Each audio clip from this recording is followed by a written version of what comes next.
I believe that girls can change the world, which is a pretty amazing statement. There are 250 million adolescent girls living in poverty in the world today. And for too long, those girls have been seen as a problem. But there's been a growing sense within the international development community that these girls could actually be a solution to their own problems and to other problems. And really what I want to talk about this evening is how girls can actually be so empowered that not only can they rise above their own challenges, but that they can start to bring about change in their families and their communities. One of the evidences of this growing concern about putting girls right at the centre of development was highlighted just earlier this month when the Girl Declaration was produced on the 1st of October. And I'm going to have to turn around because I can't read it from this screen here. But I'd like to read you a little bit of this. It says, "I was not put on this earth to be invisible. I was not born to be denied. I have a voice, and I will use it. I have dreams unforgettable. I have a name, and it is not anonymous. Someday they will say, this was the moment when the world woke up to my potential. This is the moment I was allowed to be astonishing. This is the moment when my rising no longer scares you. This is the moment when being a girl became my strength, my sanctuary. This is the moment when the world sees that I am held back by every problem, and I am key to all solutions. This is the moment when a girl and a girl and a girl and 250 million other girls say with voices loud that this is our moment, this is my moment, yes, this is the moment." So I'd like to take that as my starting point today, and I'd like to focus on two particular phrases. And it's one in the middle of the screen there. The world sees that I am held back by every problem. And the second one, I am key to all solutions. So what I'd like to do is, illustrating this, there are 250 million girls, adolescent girls living in poverty in worldwide. And they reckon there's probably about 80 million adolescent girls living in poverty in India. So I'd like to illustrate those two phrases from my experiences over the past few years in India. Firstly, I am held back by every problem. A huge issue, a huge challenge that faces girls even before they're born is the fact that there's a great preference for boys. So much so that they reckon there's probably almost 1 million abortions every year of female fetuses simply because they're girls. And this has become such a big issue that the Indian government has now legislated so that it is illegal for a doctor to tell a pregnant woman that she's expecting, or at least the gender of the baby that she's expecting. So every year, huge numbers of children, fetuses are aborted simply because they're female and for no other reason. Another problem is the fact that many, many girls from poor communities don't get a chance to go to school. This little girl, as you can see here, is probably only maybe 5 or 6 years old, but she's doing something that in India they call childminding. And it took me a little while before I realised when people talked about the evils of childminding, what that meant, because obviously we mean something quite different. But obviously it means a child that's maybe as young as 5 or 6 years old, minding her little brother, as this girl is doing. And of course, the sad thing is, because she's doing that, she will not be able to get to school. Care India reckons that only about 18% of girls stay in school through till they're 14, and only 1% of girls stay in school until they do their GCSE equivalents. One series of statistics that I think is especially disturbing is the level of child marriage in India. Even still, UNICEF have come up with the statistics that almost 20% of girls get married before they're 15. Just under 50% before they're 18, and it is illegal to get married. There's lots of good legislation out there But unfortunately, in a country of 1.3 billion people, often either people don't even know about it, or certainly implementing it is a challenge. So those are the statistics, and obviously I know the statistics, but this summer I had a very challenging and sad encounter with this girl, Artie, who I knew, have known for many years. She goes to Dunk Primary School, one of the schools that we fund. And in this photograph, which was taken last summer, 2012, she's 12 years old, just about to finish primary 7 or their equivalent, and go on, I thought, to Kaplani High School. And as I say, she comes from a very poor family, and we've been supporting her education for a number of years. But when I got back this July, I discovered Artie, the married woman, 13 years old, married, out, not in school, no longer in school uniform, and minding the goats for her husband's family. And those kind of encounters really bring home to you how the horror of those statistics. And so child marriage and forced marriage, and if you're a child of 12 or 13, how can it not be a forced marriage? These are all huge issues. And of course, not only does early marriage mean that the girl has left school at a young age, it also means the likelihood of early pregnancy. And statistics show that if a girl gets pregnant under the age of 15, she is 5 times more likely to die of childbirth or complications of the pregnancy.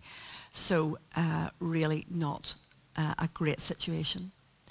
So is there any hope? Well, yes. The hope is girls given a chance to be educated. Enabling a girl to stay at school results in all sorts of very positive consequences. It increases the age that she marries at. It reduces her chance of being sexually abused. It reduces her chance of dying in childbirth, as we've just mentioned, reduces her family size, and also, I suppose, obviously, increases her earning potential. Staying on at primary school increases a girl's earning potential by between 15 and 20%, and if she stays on to secondary school, it could enhance her earning potential by up to, and this is each year we're talking about of extra education, of up to 25%. And the amazing statistic that goes with this is that 90% of those enhanced earnings will go back into her family and community, whereas the increased earnings of boys, about 35% they reckon goes back into the family.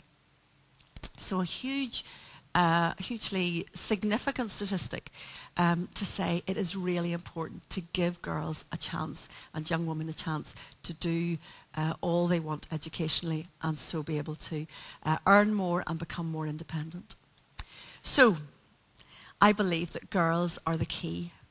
They are the key to all solutions, as it says in the Girl Declaration. And these wonderful girls are in another school called Sneha.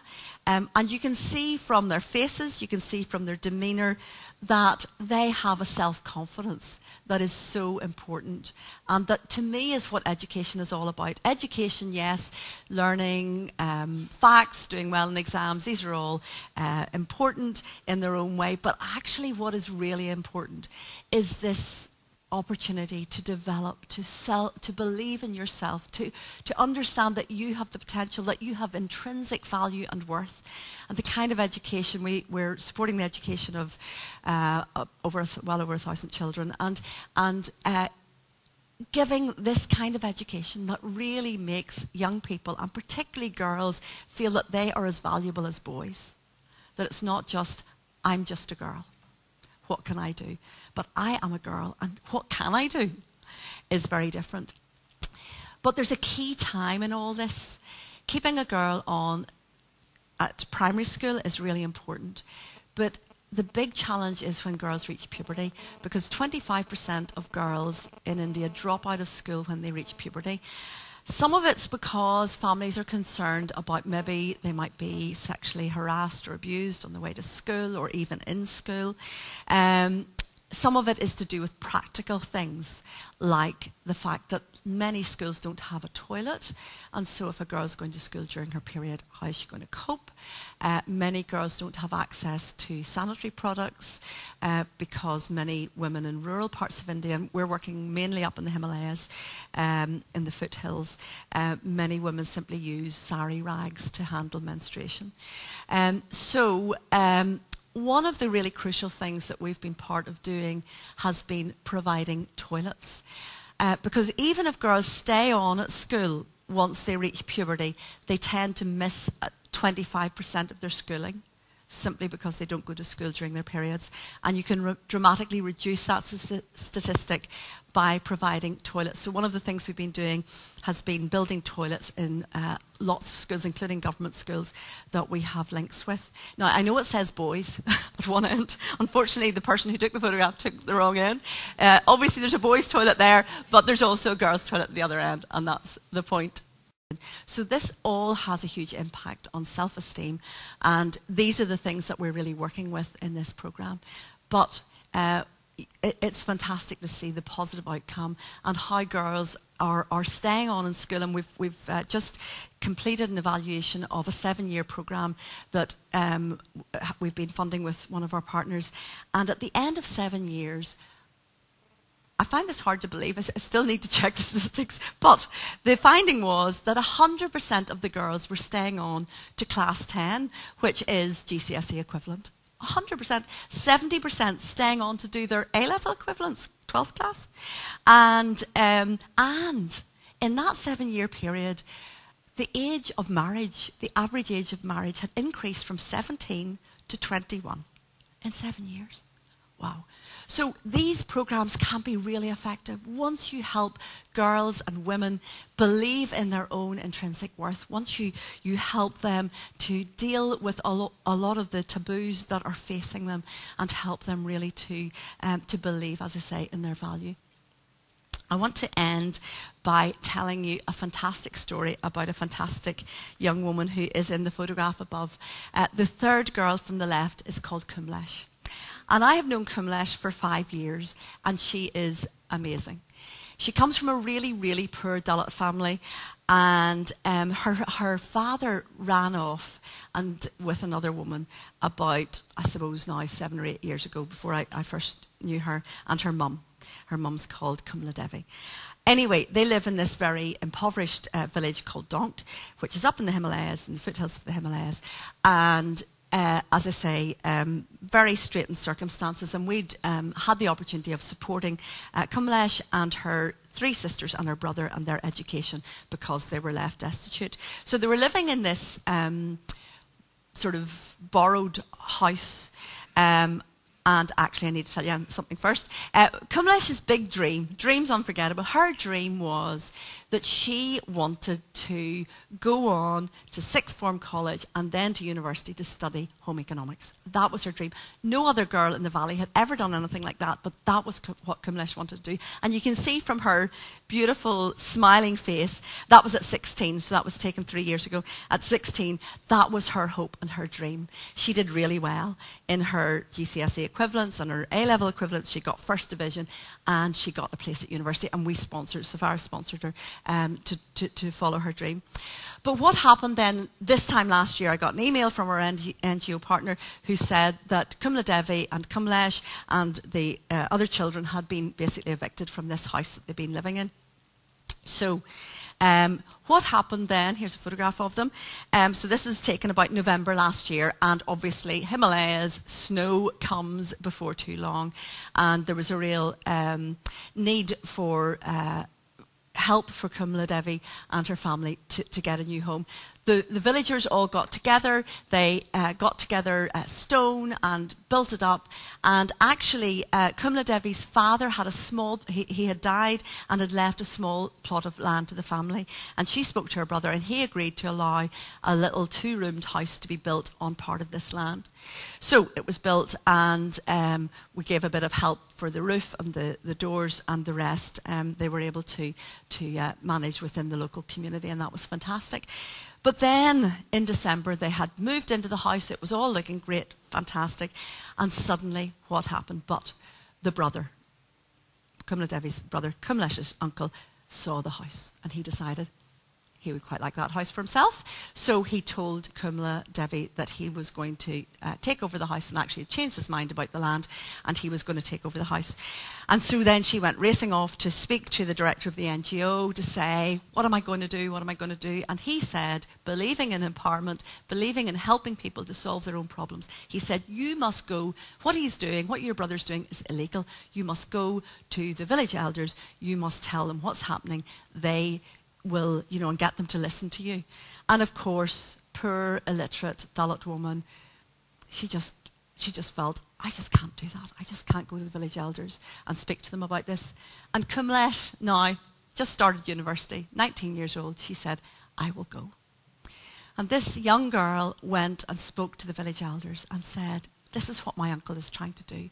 He is trying to throw us out of our home. And the village elders listened to her. And they said, what he is doing is wrong. We will support you. If he tries to do this, we will get the local magistrate. We will get we'll stop this happening. Can you imagine what Cumlesh felt like? She had stood up to the kind of oppression that for many, many girls in many parts of the world is just the way things are.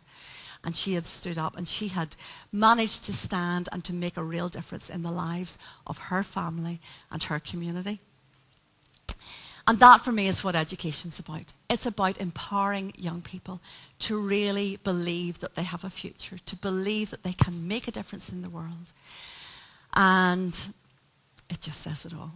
So, to end, there are 250 million adolescent girls living in poverty in the world.